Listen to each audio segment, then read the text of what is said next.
অবিলম্বে যদি এই পদক্ষেপ গ্রহণ করা না হয়, সংবিধান সংস্কার আন্দোলন আমরা ঘোষণা করছি। এই দিল্লি না ঢাকা, ঢাকা ঢাকা এই কালালি না রাজপথ, রাজপথ রাজপথ এই ক্ষমতা না জনতা, জনতা জনতা এই জনতাকে নিয়ে আমরা সংবিধান সংস্কার আন্দোলন আজ থেকে ঘোষণা করলাম। সংবিধান পুনর্লিখন এবং ৭২-এর ওই ভারতের লেখা সংবিধান পরিবর্তন হওয়ার আগ পর্যন্ত আমাদের যুদ্ধ চলবে। আবু সাইদ মুক্ত, শেষ হয়নি যুদ্ধ, শেষ হয়নি যুদ্ধ। আবু সাইদ মুগ্ধ। শিলং থেকে প্রেসক্রিপশন এনে বাংলাদেশে বাস্তবায়ন করবেন, আর বাংলাদেশের রক্ত দেয়া জনতা বসে বসে আঙ্গুল চুষবে। বোকার স্বর্গে বসে আছেন। আমরা নির্বাচনের পর ১ থেকে ২ মাস আমরা দেখেছি আপনারা কি করেন, পর্যবেক্ষণ করেছি, চুপ থেকেছি। এর মানে এই নয় যে আপনারা বাংলাদেশের মালিকানা পেয়ে গেছেন, যা খুশি আপনারা তাই করবেন। অধ্যাদেশ বাতিল করার যে প্রস্তাবনা আপনারা তুলেছেন, এটা পাশ করার কোন ধরনের দুঃসাহস দেখাবেন না। আমরা ৩ ঘন্টা বলতে চাই, এটা পাশ করার অর্থ হচ্ছে আপনার ক্ষমতার গদিকে তছনছ করে দেওয়া। আপনার এই অধ্যাদেশ যেটা আপনারা প্রস্তাব করেছেন, সেটা পাশ করার অর্থ হচ্ছে আপনাদের ক্ষমতা থেকে বিতাড়িত নিজেদেরকে নিজেরা করে দেওয়া।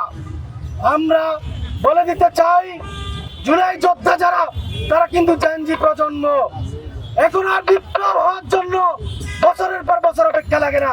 ফেসবুক থেকে বিপ্লব তৈরি হয়ে যায়, ফেসবুক থেকেই, অনলাইন থেকেই এই সচেতন জেনজিরা যখন তখন কিন্তু বিপ্লব তৈরি করে ফেলতে পারে। তো কাজেই আপনারা ৯০ সালের ওই অবস্থায় কিন্তু পড়ে থাকবেন না।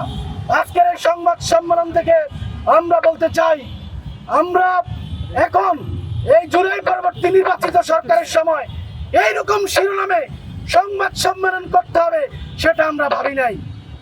আমরা অত্যন্ত আহত, মানসিকভাবে আমরা দিগ্ভ্রান্ত। আমরা রীতিমতো জুলাই যোদ্ধারা রাতের আধারে অন্ধকারে কান্নাকাটিও করে যে এই বাংলাদেশ দেখার জন্য তারা জীবন দিয়েছে কিনা। আমরা এই শিরোনামে প্রোগ্রাম করতে হবে আমরা কল্পনা করি নাই। তো কাজেই আমরা ৩ ঘন্টা বলতে চাই, এই অধ্যাদেশ বাতিলের প্রস্তাব যে এই সংসদে করেছে, অবিলম্বে তাকে মন্ত্রিসভা থেকে পদত্যাগ করতে হবে। আইনমন্ত্রী বাদ দিয়ে সব ব্যাখ্যা স্বরাষ্ট্রমন্ত্রী দিচ্ছেন। আপনি স্বরাষ্ট্রমন্ত্রী হয়ে সব ব্যাখ্যা দিচ্ছেন, আমরা বুঝতে পেরেছি। আমরা সন্দেহ করছি আপনি এই সরকারে বসে কোন দেশের এজেন্ডা বাস্তবায়ন করছেন। আমাদের সন্দেহ হচ্ছে আপনার এই সমস্ত কর্মকাণ্ডে। আমরা বলতে চাই, মাননীয় প্রধানমন্ত্রী জনাব তারেক রহমান, আপনাকে এদেশের মানুষ, আপনার ফ্যামিলিকে এদেশের মানুষ হৃদয় দিয়ে ভালোবাসে। এবং খালেদা জিয়া সারা বাংলাদেশ তার জন্য ক্রন্দন করেছে।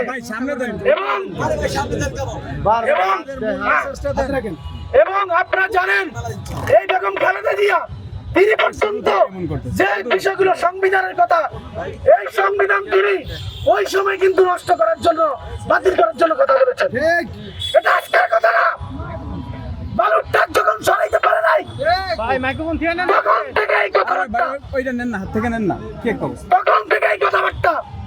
এই সংবিধান পরিবর্তন করতে হবে, সংস্কার করতে হবে, এটা আজকের কথা না। গত 17 বছর ধরে তিল তিল করে যে সমস্ত মানুষ আর নাগরিক তার অধিকার হারিয়েছে, তারা রক্ত দিয়ে, জীবন দিয়ে, দুঃশাসনের শিকার হয়ে ধীরে ধীরে এই কথা তৈরি করেছে।